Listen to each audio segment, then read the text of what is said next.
Welcome back to Trooper Tour Chilling Reign, everyone. We are excited to bring you the last round action here. So we are going to get things started momentarily. We do have a LucMetal mirror to play, so we're going to see some healing here in a minute. We've got Ryan Mooney on the left, and then Joshua Sutherland himself on the right-hand side here. So let's go ahead and switch to that live view and get into the game.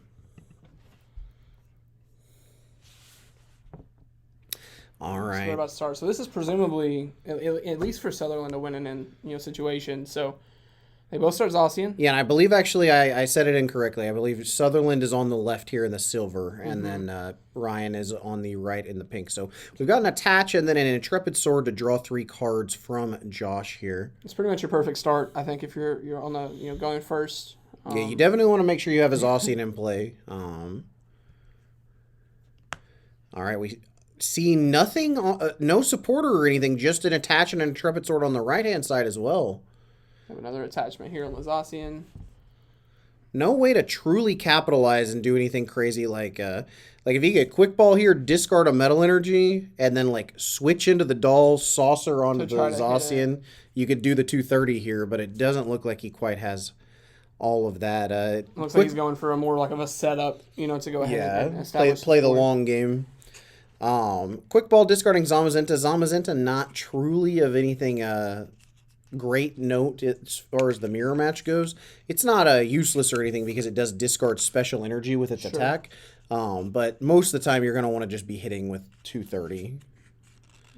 Marnie is going to go ahead and come on out here. It's very interesting where we had Ryan not do anything, but then again with the drawing of the 3 cards, I think Sutherland probably thought that it was better to go ahead and advance what he's doing. And it looks like he hit a saucer here. And something that's actually pretty interesting is that despite us having a mirror here, we actually have a lot of differences between the two lists. So, for example, Josh's list here is very similar to the same build that he's been playing for a long time. 4 Marnie, 3 Bosses Orders, a couple Malolanas, a couple Cynthia and Caitlins. Very straightforward there. Now, as far as the build with Ryan, while Ryan plays a similar support lineup, he is actually playing Crushing Hammer in his list, which is definitely different than Josh and the way that he tends to go. So while we are seeing similar setups overall between the two decks right now, just going back and forth slowly amassing a board, it looks like we are finally going to get our first attack here. And there's a 200 damage going into the face of the opposing Zacian.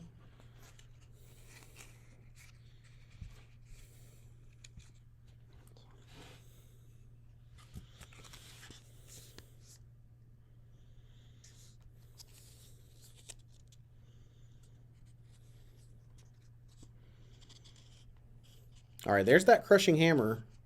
Going to go ahead and hit ahead, so it's going to go ahead and wipe out one of those metal energy. That could end up being something that swings the game, honestly. When you get down to doing the same thing on both sides of the table, Crushing Hammer is just going to be a backbreaking card that can potentially make your opponent miss an attack.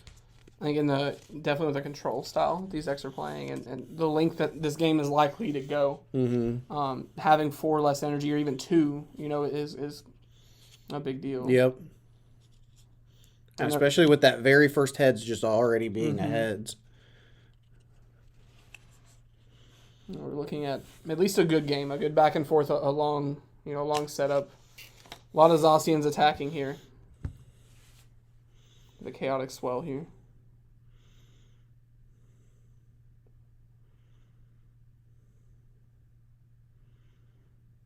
All right, we've got the Coding Energy coming down onto Zacian. Thinking about attaching a Goggles, but opting not to, it looks like, to that LucMetal. And then we are going to go ahead and hit the opposing Zacian for 200 damage. Now, this is a bit of a situation because one person's not going to have a Zacian in play at the end of this turn.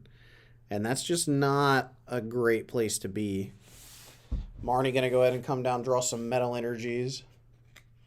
You're definitely left in a position where, without really a board.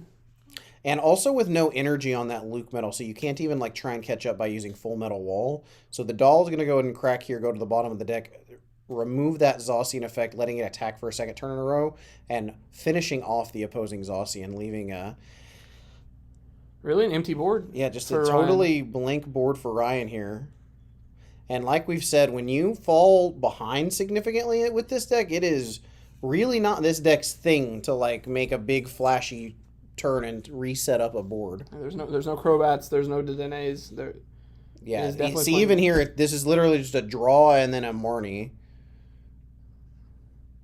And so, I mean, Josh has a board. He has everything he needs to continue going at this point. Yeah, there's a Crushing Hammer, but that's even another Heads I don't think is going to save him here. He doesn't die, of course, because even 230 wouldn't kill. And that active Zacian still obviously has the effect preventing it from attacking, so it needs to get switched or something. We see a tag call for Ryan in his hand. Yeah. To try at this point. So we do see a tag called There to go ahead and get a Mallow and Lana, and I believe a Cynthia and Caitlin. And we have another Pokédoll here up at the top right. Yeah. So. All right, Mallow and Lana going to go ahead and discard Zacian, and Boss's Orders actually going to go ahead and heal 120 damage and send a Pokédoll. Pokédoll's going to crack itself, send Zacian back up. We're going to attach to the active Zacian, and 230 to the opposing Lucario Melmetal. And that shows Josh, I mean, not needing Boss's Orders in this situation, that he has the board. Looks like we did another Crushing Hammer and got Heads again, so that's 3 Heads in a row.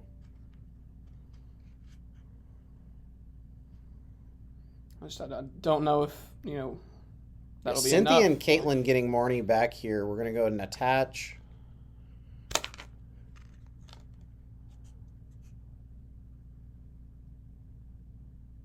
Looks like we're using Tag Call. Going to go ahead and grab a Guzma and Hala.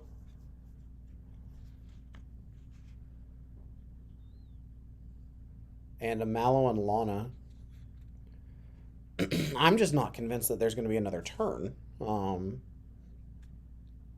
grab more supporters. Yeah, it doesn't look like it looks a handful of supporters here, so we're literally just passing. Yeah, this is Metal Saucer attach, and we just retreat and then kill with the bench Zacian. So that is going to do it for the game. Another fast game. Josh being able to pick up the win there. Let's go ahead and come back to the booth here.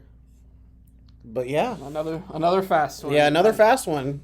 We're going in the best of 3. We are. So we'll get some more, even this one, they both set up the Crushing Hammers, like he didn't have enough to get back in the game to establish a board. I'm not sure what cards he's taken out for Crushing Hammer. But it looks like he just wasn't able to find more Zacians. He wasn't able to find really anything here. Trying to take a look at these 2 lists. Sutherland being X11, Joshua, it looks good for top 8. So we'll probably see more of that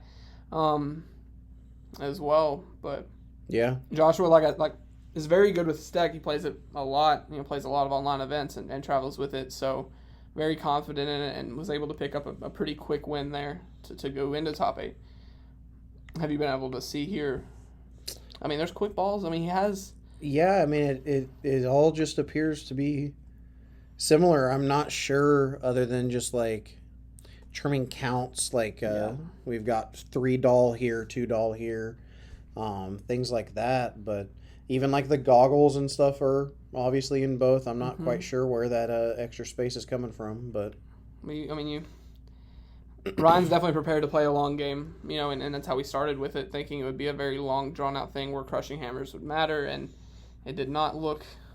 No, very decisive game. Just the first Zacian kill into a non-responsive Zacian, and then that's it. Again, where this is a deck where like you aren't drawing swaths of cards, so you're not like playing Professor's Research, so you're not seeing that much of your deck. You're seeing it in little increments because it's a very slow deck. And you're relying on Zacians to really power you through and keep that going. And well, the thing with that is you're not digging hard to like find quick balls like other decks do. You aren't seeing that at the same rate because you're playing things like when Marnie is, you're only ever doing Marnie as your biggest draw, which is like that's just putting yourself to 4 or 5. Yeah. It seems hard, but Yep. We'll see. We'll go in top 8. Yep. Some Gonna go ahead and go exciting into top stuff 8 for our people. We've got a lot of pictures to take, a lot of stuff like that, and then we will be back for top 8. Probably 30, 45 minutes, but stay tuned for that because that's really exciting and best of 3. So hopefully we have some really good matches and someone's gonna win $1,000 pretty soon. So I'm happy to hear it. I'm excited. Everyone should check out the website at cardtroopergames.com. We are going to get ready for the top 8. We're gonna, like he was saying, get some pictures taken, things like that, and we will be back here in a bit. So we really do appreciate you all tuning in. If you have any feedback or anything for us, please feel free to shoot us a message or comment on anywhere where you're seeing this from. So we really do appreciate y'all, and we're gonna go and be back as soon as possible. So thank you guys. We'll see you soon for top 8. see ya.